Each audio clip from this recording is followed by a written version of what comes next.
tzedakah, put it in the pushka, let's put it together. Erev Shabbos. And not just any Erev Shabbos. It is this Shabbos, Shabbos Vochim, the Shabbos where we bless the new month, the month of Tammuz. Now there are many dates in the month of Tammuz, but the date which is closest to us, so to say, I mean to us, to our generation, an event of this date, which is Gimel Tammuz, the third day of the month of Tammuz. The day where the Rebbe, 29 years ago, decided to physically leave us. But as I said, physically conceal from us. He didn't leave us. He's still with us. He's guiding, he's blessing, he's praying, encouraging, teaching us all the most unusual of manners, but he's definitely present. So I want to share with you an experience which I had this week, which just so clearly indicates the Rebbe's presence and the Rebbe's involvement.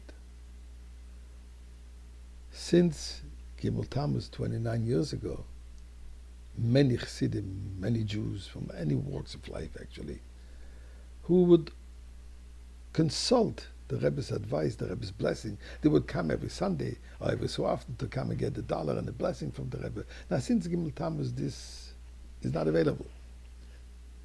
But they still want to have the Rebbe's advice and the Rebbe's blessing and the Rebbe's guidance. So how do we do this?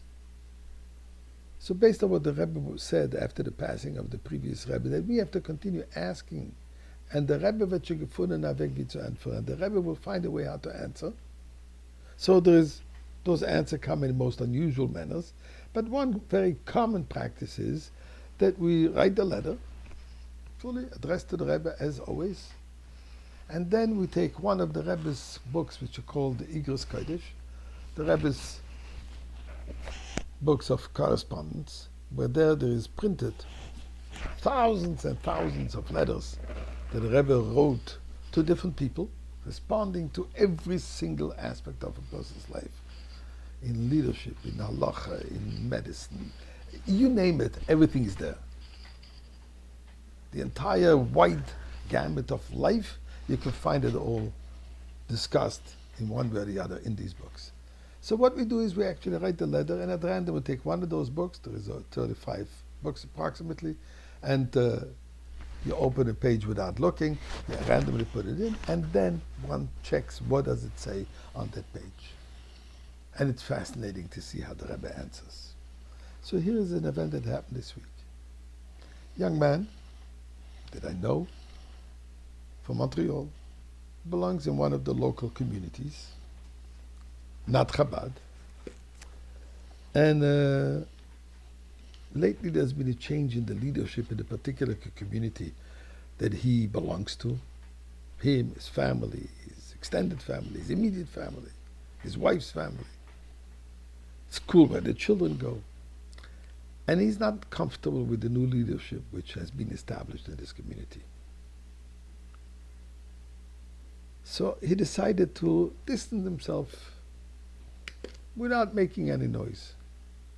But it became obvious that he is not coming to shul anymore, he's not coming to their gatherings, to their meetings and so forth. So it started making a little bit of a uncomfortable situation. People started talking, you don't accept the new leadership. Who are you? Who do you think you are to judge the new leadership and so on?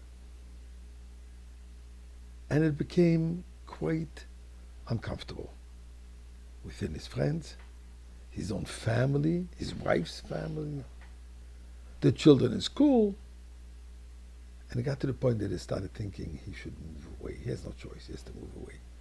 Now move away, he can't move from one neighborhood to the other neighborhood. Moving away would mean to completely uproot from Montreal and actually thinking of moving to one of the communities in New York. From business point of view, he can manage, he can continue his business remote, he can develop more business in New York, but it's uprooting. He has his home, his kids go to local schools, he has his family, his wife's family, It's a tough decision to make. So he asked me, what do I do? I says, I'll tell you what I would do. I would ask the Rebbe. How do you ask the Rebbe? So I explained to him, write the letter, put it in the Rebbe's secret, and you'll see what the Rebbe answers. This week he came up to the office, the Chabad Shabbat, says, I want to ask the Rebbe. Go ahead. Goes to his place and asks the question, and he opens at random, and there, what his eyes saw, the first words on the page where he happened to randomly put in the letter, the Rebbe writes in Hebrew, Al korchoch ato tzorech laver diroscha. Against your will, you have to change your place of living.